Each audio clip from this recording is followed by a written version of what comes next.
Of course, Angel Reese would fake an injury after this wonderful layup attempt, calling for a foul without being touched. By the way, all this happened, nobody touched. A guy crashes to the floor, grabs his leg like he's been shot, and starts begging the refs for a foul call, except the closest defender is nowhere near him. This isn't just sloppy basketball. It's a last-ditch move to save face after a brutal, embarrassing game.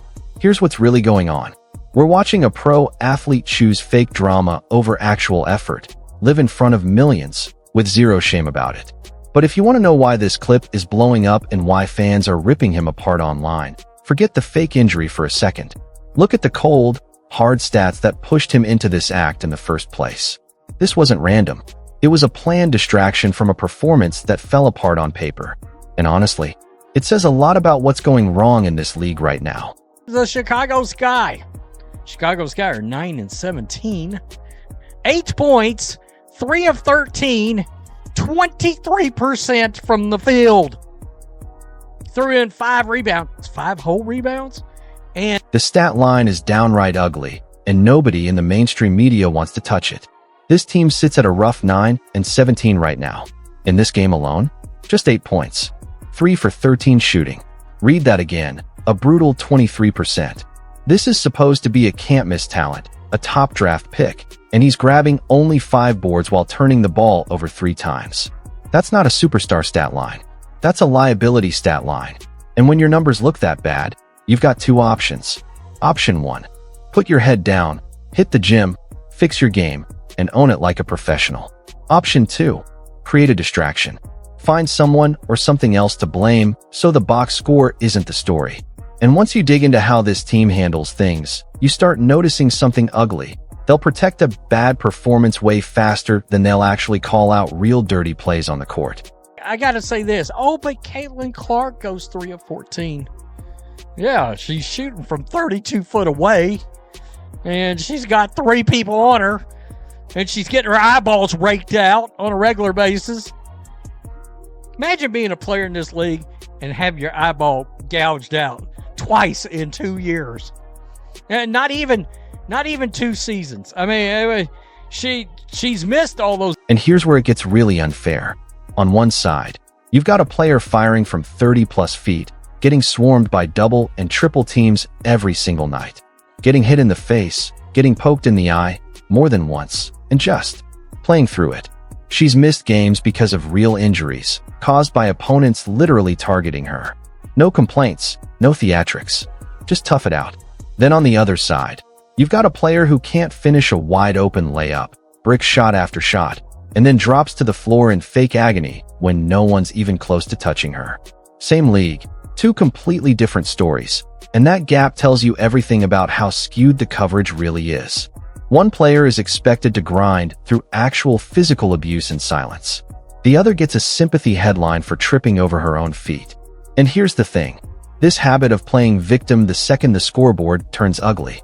It's nothing new. It's a pattern we've seen play out again and again. Go over these.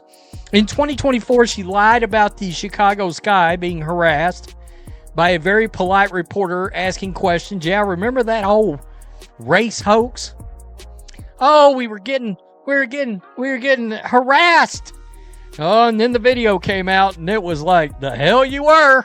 Let's rewind the tape to last year, because that's when this whole strategy got tested for the first time. The team wasn't winning, wasn't making headlines for the right reasons, so suddenly a new story popped up instead. The claim? The team was being harassed by reporters outside the arena. It was framed as scary, intimidating, the kind of story built to grab sympathy fast and get people online fired up. Only problem, there was actual video. And when that raw footage came out, it showed nothing. Just a normal reporter asking normal questions in a public place. No danger, no harassment. The whole story fell apart the second people saw the tape. But here's the thing, the plan still worked once. And once it works, it becomes the playbook. If the basketball isn't going well, start a fire somewhere else. Make headlines about controversy instead of your shooting percentage. And sure enough, that same playbook got pulled out again. From, of course, Caitlin Clark fans, I would say Fever fans, but let's be real. Let's keep it real. The mucky noises heard around the world. There was an investigation. Time stopped. The Indiana Fever sold out its own fans. She hits the floor, grabs her leg, and starts screaming for a whistle. And the closest defender is standing a full 3 feet away. No contact, no collision, nothing.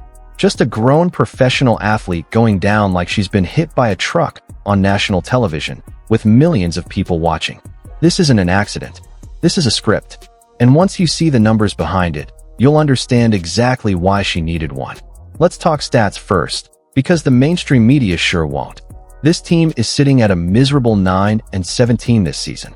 In this exact game we're talking about, she scored a grand total of 8 points. 3 makes out of 13 shots. That's a 23% shooting night. Read that twice. This is supposed to be a franchise cornerstone, a top overall pick, someone the league built entire marketing campaigns around. And she pulled down 5 rebounds while turning the ball over 3 separate times. That's not a superstar stat line. That's a stat line that gets bench players cut. And when the numbers are that ugly, you really only have 2 choices. You either put your head down, go back to the gym, fix what's broken, and own it like a professional. Or you find a distraction. You create a reason the box score isn't actually your fault. And once you start digging into how this organization operates, you notice something disturbing. They'll protect a horrible performance faster than they'll ever call out actual physical abuse happening on the court. Because here's the double standard nobody talks about. On one side of this league, you've got a player launching shots from 30 feet out every single night while getting swarmed by double and triple teams. She's taking shots to the face, getting poked in the eye, more than once in just a few months. And what does she do? She plays through it. She's missed real games because of real injuries caused by opponents who are clearly targeting her. No crying. No collapsing. No excuses. Then, on the other side, you've got a player who can't finish a wide-open layup, who bricks shot after shot, and then drops to the floor in fake agony when literally nobody is near her. Same league. 2 completely different realities. And that gap tells you everything you need to know about how twisted the coverage has become. One player is expected to silently absorb actual physical abuse. The other gets a sympathetic headline for tripping over her own 2 feet. And this habit, manufacturing a crisis the second the scoreboard gets embarrassing, this isn't new. This is a pattern, a well-rehearsed one. Rewind to last year for a second, because that's where this whole strategy got its test run. The team wasn't winning. The headlines weren't flattering. So a brand new story suddenly appeared instead, a claim that the team was being aggressively harassed by media outside the arena. It was framed as intimidating, even threatening, perfectly built to generate instant sympathy and outrage online. Only problem, there was footage, and when the raw, unedited video finally surfaced, it showed absolutely nothing. A completely normal reporter asking completely normal questions in a public space. No danger, no harassment. The whole narrative collapsed the moment people actually watched the tape. But the blueprint had already been tested. If the basketball isn't working, manufacture a controversy somewhere else. And once that blueprint works even once, it becomes the go-to move. So then the story escalates. This time, it's not about reporters. It's an accusation that fans in enemy territory, specifically fans supporting Caitlin Clark, were making racist noises during a game. Now understand something. This is not a small accusation. This is the kind of claim that stops an entire league in its tracks. It triggers investigations. It triggers media firestorms. It can destroy an entire fanbase's reputation overnight. And the home organization, in a full panic, threw their own ticket-buying fans under the bus before a single fact was even confirmed. The whole sport was put on trial. And once again, the moment real scrutiny got applied, actual audio review, actual investigation, the story fell apart. No recordings backed it up. Nothing. The league searched for proof that simply didn't exist. And yet, even after the evidence completely failed to hold up, the people running these franchises kept defending the story anyway. And this is where it stops being about one player and starts being about a serious institutional problem. Because when a head coach stands at a podium and doubles down on a claim that's already been proven false, just yesterday, doubling down again, that's not deflection anymore. That's leadership failing completely. The bare minimum you'd expect from anyone in a position of authority is to deal in reality. If an investigation proves something didn't happen the way it was claimed, the mature response is simple: clarify, apologize for jumping to conclusions, and move forward. Instead, we get total refusal to admit it. And that tells you something is deeply wrong with how certain players and coaches are shielded in this league. Which brings us right back to the game everyone's talking about. She leaves the game with a supposed leg injury. Watch it closely, frame by frame, because the choreography here is almost comedic. This isn't a sudden violent ankle roll. This isn't landing on someone's foot in a crowded lane. This is a string of unnatural hop steps, an obvious, blatant traveling violation the referees somehow don't call, followed by a dramatic collapse straight to the hardwood. It looks less like an injury and more like a stunt fall in a low-budget film. She goes down directly after badly missing a shot at the rim, then immediately looks up begging for a whistle despite zero contact from any defender. It's not an accident. It's a backup plan. Miss the shot, hit the deck, stop the clock. But the internet doesn't miss anything.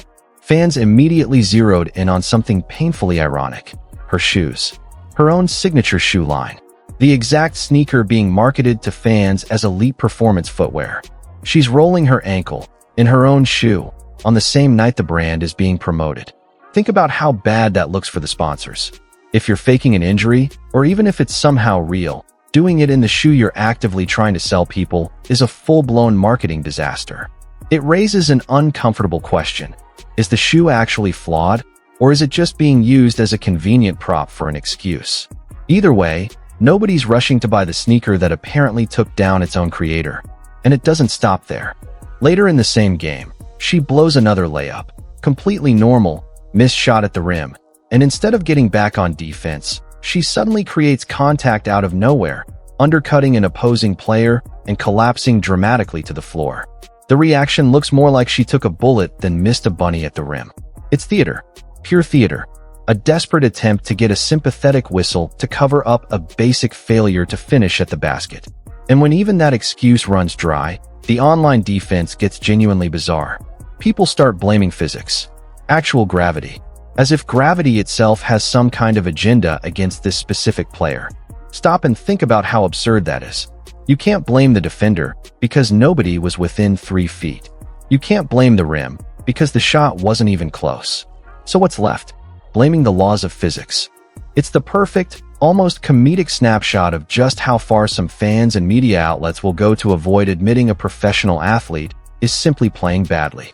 And the ball handling isn't any better. Watch the turnovers happen with zero defensive pressure. The ball just slips right out of her hands. No steal, no strip, no contact, just a basic, unforced fumble that you'd expect to see corrected by middle school. 5 turnovers in one game. 5. That means she was personally responsible for nearly a third of her entire team's giveaways in a single night. That's not a bad game. That's a number that keeps coaches up at night, wondering how they build a winning culture around a player who hands the ball back to the other team on a third of her possessions. And instead of getting in the gym to fix any of it, the cycle just starts over. A new grievance, a new controversy, something, anything, to pull attention away from a truly ugly box score. And when you line these incidents up next to some of the most infamous manufactured controversies in recent sports and media history, the pattern becomes impossible to ignore. It happens almost every single year, right on schedule, whenever attention on the court starts to fade. Here's the real problem with all of this. Fans don't tune in for manufactured drama. They tune in for competition, for skill, for genuine athletic moments that make them want to come back for more. Every time the story shifts away from the actual game and toward a disputed, politically charged distraction, it chips away at the credibility of the entire sport. And at the very top of that chain sits league leadership, the people who allow these narratives to dominate headlines, who fail to properly penalize obvious flopping, and who look the other way when players and coaches double down on claims that don't hold up under scrutiny. That's not protecting the game. That's damaging it. So here's the real question. Are we watching a struggling athlete trying to cover up bad fundamentals with theatrics? Or is this simply how the league now operates? Drama over development, headlines over hard work. Drop your take in the comments below. Where do you really stand on this? And if you want more no-nonsense breakdowns like this one, hit that subscribe button and turn on notifications, because this conversation is far from over.